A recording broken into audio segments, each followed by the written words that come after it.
So AUTO-VOX sent out this 3-camera system for me to try out and test. So that's exactly what we're going to do in this video. So there's several brands out there on the market that have these camera systems available. From what I could tell in my research, AUTO-VOX is one of the brands out there that comes highly reviewed. So we're going to check this out today and see if we can actually get pretty good signal quality out of this, as well as the resolution on the screen. So the screen itself is a 7.2-inch display. You can see it's kind of got a rectangle view, which I kind of like, I think, because some of the brands that are out there actually have a lot taller screen. And when this thing's sitting on the dash, it's going to take up a lot less height, therefore hopefully obstructing my view a little bit less going down the road. What's cool about this monitor is it's a 1080p display, and on the bottom here it does have a spot built in for a memory card, and they actually include a 32 gigabyte memory card in the bottom of this already, so you're ready to go right out of the box. What's really cool about that though is it's kind of got like a DVR built into it, so essentially you can record your footage going down the road. Going over the rest of the contents in this box real quick, and then we're going to dive into the install. You also get your rear view camera here that's going to mount at the top of your camper in the rear.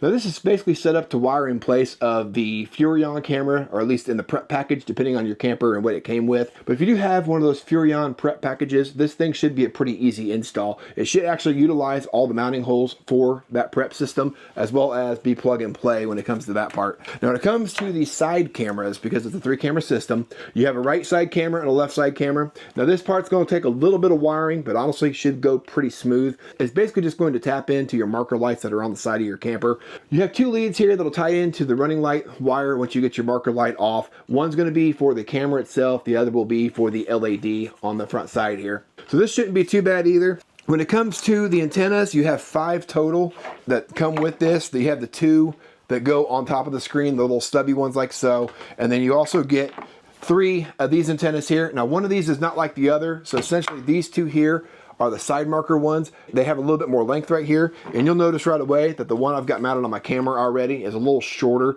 and that's because it needs to be able to tuck right there in that groove like you see there. So just make sure you get those in the right place and you should be in good shape. Outside of that, you've got your mount here that comes for your display. Now this is designed just to stick on your dash, and then that'll go just like so. Now they do have an extra accessory available if you decide you wanted to go that route. So if you decide you don't want this thing sitting on top of the dash, they do have this little flexible mount here that you can kind of bend in place. It's still sticky on the bottom, but essentially your screen can sit like so, and you can kind of wiggle that where you need it to be in the dash and get that a little bit more out of the way if you don't want that right there in your line of sight. Now your power options, depending on what vehicle you're driving, a lot of your newer trucks I know don't come with the 12 volt anymore, so they've gone strictly to like USB-A and USB-C connections. They do actually include each power cable here for your screen, just depending on which one you want to go with. That's kind of nice. You've got some options there, and then you've also got a little tail here if you need to wire, if you don't have the prep package and you need to wire into your running lights for your camera itself in the rear. You could tap into one of your wires in the back of the camper and go that route as well. So they've kind of got a little bit of everything here, just depending on what setup and what camper you guys are running. But other than that, let's go ahead and dive into the actual installation. We're going to start on the rear camera and work our way around from there. So here at the back of my camper, I've got the Furrion Vision prep package. So I should be able to just pop off this plate right here and get these screws out of here. Okay, so 4 screws is all it takes to get this little cover off here, and then that exposes your prep package right here. So I've got this wire sticking out of the grommet. I should just be able to come back here, plug in my camera. That clicks in place really nice, and then we'll just hide the wiring back in the camera here. And then what's nice about this is all the holes line up like I said they would. I'm just going to reuse the same screws that I pulled out, and they should go back together really nicely. Okay, so I've got the 4 screws back in the camera. You saw how plug and play that was back here, since I already had the wiring set up ready to go. But got that put in, got the antenna on here. It fits right in that little groove like I showed you originally. So now let's go ahead and hop over to the side cameras and see if we can get those put on the side of the trailer.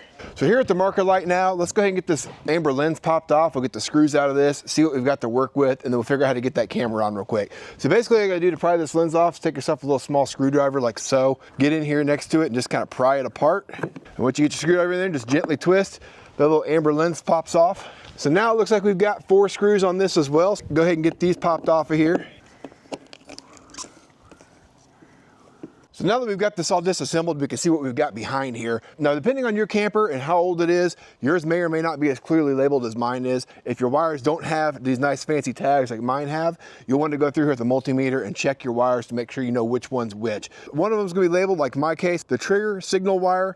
This one here has the not only the camera positive, but also is going to be the traffic lamp, so that's your running light, and then the other one's going to be the ground. So we're gonna go ahead and tap this in to the wiring here, and we'll just reuse these little Wago connectors. These things are awesome if you've never used these before. Now, the one thing I did find a snag on already that I'm gonna, at least in my case, what I'm gonna do is when I look at my little plate here that's gonna mount here, what you're gonna notice is the screw holes that you have on the outside here extend out from where the factory light was. Now, if you have any concerns at all of having to go back to like a factory light, or if you're wanting to try a different brand, I highly suggest trying to keep your screw holes inside of where your factory marker light went. So in my case here, I'm going to abandon these two screw holes here.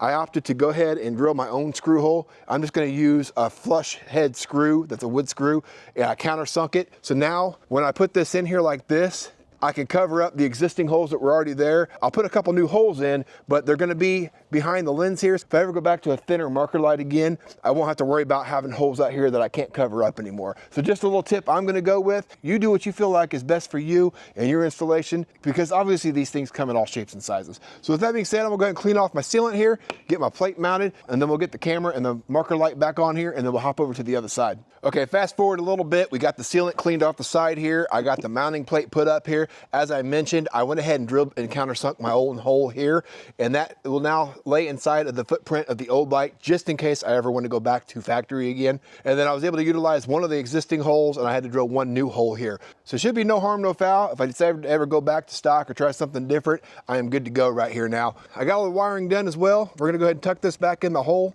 and then we'll get this light back on here real fast. And these Wacos only go in one at a time. So now it's just a matter of sliding this light on. So that's all there is to the light there. It just slides in place. Now, to keep this thing in place, there is a little screw that will go down right through here. And I believe it's an Allen head, and it does come with the supplied hardware to do so. So we'll run that screw down in there, and then we'll go ahead and hook our antenna up. This side's done. We'll need to throw some sealant on here once we get everything tested out and we're confident everything's good to go. So let's hop over to the other side because I am quickly losing daylight. So this one comes apart just like the other one did. We will get the grommet off of here, and then we got to fish these wires back out again. Now, something you might notice is a little different right here. You'll see that there's actually more wires on this side. So basically the wiring for the running lights and everything start over here, and then they wrap around the trailer and go to the other side, and that's where they dead end at. So you got a few more wires to deal with over here. But again, it's the same exact thing we did on the other side. We're just mirroring it. But probably the most tedious task on this whole install is getting the sealant off of here before we put our cameras and signal markers back on here. So what I found works best for me is I've got these little plastic razor blades. These things are kind of a godsend. They do a lot better, and you don't have a chance the damage that you get from like a regular razor blade. And you can see I can kind of just run around here and take most of this off in one pass. And then I can come back through here and kind of fine tune and get the rest of the residue off. Hit it with a rag and like some Goo Gone, and that's really all it takes. So not really the funnest task in the world, but this is the way I found works the best for me. Okay, so I got the bracket on this side all good to go. I went ahead and countersunk my hole like I said I did on the other side, just so I had no visible holes if I ever take this thing back off. Something I briefly touched on the other side, but I didn't actually go into detail on. So you've got this wire here. If yours is wired for the Furrion system like mine is, and this signal wire here is not being used. The reason that's not being used is because on some of the Furrion camera systems, they actually have a trigger wire, so when you sense the turn signals come on, it will activate the camera on the left or the right side of the camper itself when you flip on your turn signals.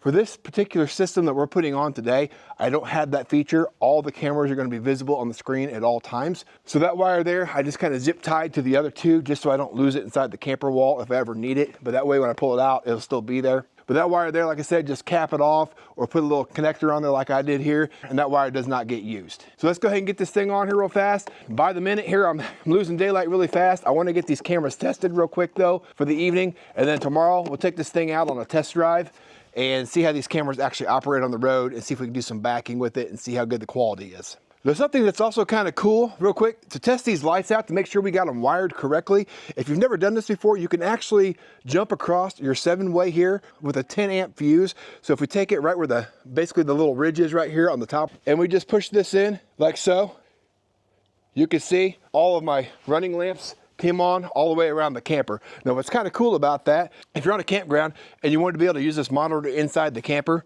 you could actually take that inside with you as long as you've got a 12-volt source or USB somewhere you could plug into and have your cameras run almost kind of like a security system does on the inside. Now the downfall to that is you have to have your running lights on. So a lot of campsites really don't appreciate that when it comes down to quiet hours. A lot of them have like a zero light policy, so you could really upset some neighbors. So you really have to kind of take that with a grain of salt. And I mean, you might be able to use this in some situations. Nonetheless, that is a little cool trick you can do to be able to not only test your lights, but you could actually run your cameras and have that monitor working from the inside. Okay, so just a real quick test before I shut up for the night, and then we'll pick this back up tomorrow and get this install and the test drive done. But what I went ahead and did was I used my fancy little fuse trick to get everything powered on real fast, and then I'm using a little no-code jump starter pack to power my screen, just so I have to get the truck out and get it hooked up right now. So I've got all my cameras on my screen now from left to right. So I've got my truck showing right here next to the camper on the driver's side. I've got my garage door right behind the camper where I've got this parked, and then the passenger side there where the steps are. So far so good. Everything looks pretty decent quality. It's pretty much night out here right now. So these cameras are equipped with night vision as well. So we'll get some nighttime shots with this thing driving down the road as well. I want to see how well it operates if I was to have to do any nighttime driving. I want to make sure this is actually going to be a good system to go with during those time periods, as well as we'll do some daytime driving before we wrap up this video, and I'll give you my final thoughts. Okay, so I spent the last couple days test driving this unit when I've gotten off work, just taking it up and down the road to a couple different parking lots, getting an idea of how this camera actually operates. So the main thing I was looking for was resolution good enough that I could actually tell what was going on the screen, and did it ever lose signal going down the road. They actually advertise a pretty decent signal in terms of how far away from the actual cameras you can get. I think they advertise it like 500 feet or something like that. I don't know when you would ever need to be that far away from your camera, especially if you're hitched up and towing down the road. So I wanted to test that a little bit. I didn't go all the way out to 500 feet, but I did go to the end of my driveway, which is about 150 feet from where my camper sits. And I never did lose signal on any of those situations, but I tested it out. And then I probably got somewhere around 25 to 30 miles in going up and down the road over the last couple nights, just to get an idea of the lost signal quality going down the road. Never once I ever see one freeze or pixelate when I was watching this. Let's go over a few features and how this monitor actually works. So essentially, you see here, I've got the 3 cameras showing across the screen right now. On the back side here, you've got 3 buttons. You got a menu button and then your 2 toggles here. So when you're actually hit the menu button, it brings up that screen right there, and that's going to list all your options. So on your options screen, you've got pair, you've got your brightness control, you've got one where you can mirror or turn your images upside down on each camera. You've also got your record button, your settings, your display mode, your guideline, and your playback. Essentially, when you go through here, if you ever needed to pair a camera, if one was to lose, that's what the pair button is going to be for. And then when you go into your brightness, that's just going to adjust the screen brightness and the contrast on the screen itself. And then going back to the mirroring, so this is something I did actually have to mess with. So once you get your cameras mounted on your camper and you go in here, if something looks upside down or just looks like it's backwards on the screen to you, you can actually go through and mirror each camera or turn it upside down to get that in the right orientation so it looks right to you on the screen. Your settings here is going to be where you change your date and your time. You can reset it, or you can hit your support button. The timestamp might be good because it does show you on the screen itself, down here at the bottom of the image, the date and the time. So if you're running down the road and something were to happen, and since this unit can record onto that little micro SD card, you could go back and say like 3 o'clock if you knew something happened there, pull that footage and very easily find it if you've got your timestamp set up correctly. And then what's also was kind of important to me was this screen right here. This is the display mode. So I've got all 3 cameras shown. However, you could see there's several different orientations that you can set this up. So what I found kind of useful to me when I was backing into my driveway was I wanted to be able to see the left and right. I didn't really care about the rear at that time. So I set it to only see the left and right cameras and took the rear out completely. And by doing so, it makes that camera a little bit bigger on the screen so you can see a little bit more of what you're doing. And it's kind of helpful watching the lines coming in, make sure I got around my mailbox okay, and I didn't get into my tree as I was backing into my driveway. Then you can always go back and change that screen back to rear if you need to. Now something else that's kind of cool is if you're in this screen right here, if I hit the arrows, I could take it off the 3 screens, and now I've just got the one screen, one camera at a time. So you can actually make this a lot larger, and you can see there, that's my driver's side camera on the side of the fifth wheel right now, and then I've got my passenger side there as well. So really cool. I think it's a pretty clear picture, to be honest. It's definitely not 4K or something like you'd be used to on a TV watching inside the house, but still nonetheless being 1080p, this is more than enough for me to be able to see what I'm doing going down the road. Now I did also have the opportunity to try this in a few different types of weather as well. So obviously today it's pretty sunny, so I've got a really clear image on there. However, the first day I took it out a few days ago, it was actually lightly drizzling, even kind of raining at times,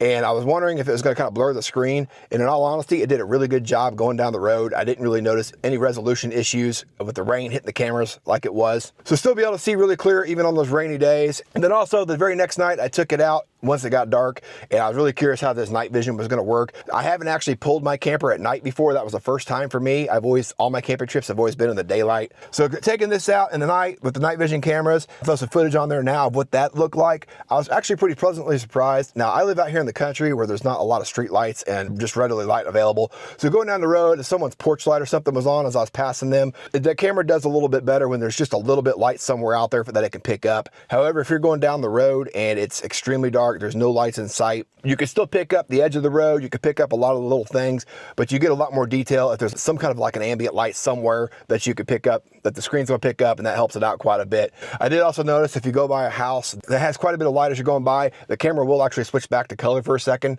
and then go back to that night vision once you've passed that property. But nonetheless, like I said, going down the country roads, I was able to see everything I needed to see. It picked up just enough detail that where it made this thing still pretty handy at night. And then if you get in a situation like I mentioned where the 3 cameras just isn't doing it for you, and if there's one that's going to be more important to you than the other, you can always switch this thing around and get it to the appropriate camera. I mentioned a couple times in this video that this thing has the DVR, which records automatically to that little micro SD card. That's been kind of cool too. Something I really didn't care for is that, I guess after playing with this a little bit, is that they put the card in the bottom of the actual monitor itself. So when this thing's sitting on its mount and the mount is basically taped to your dash, it makes it a little hard to get that out without taking it off the mount.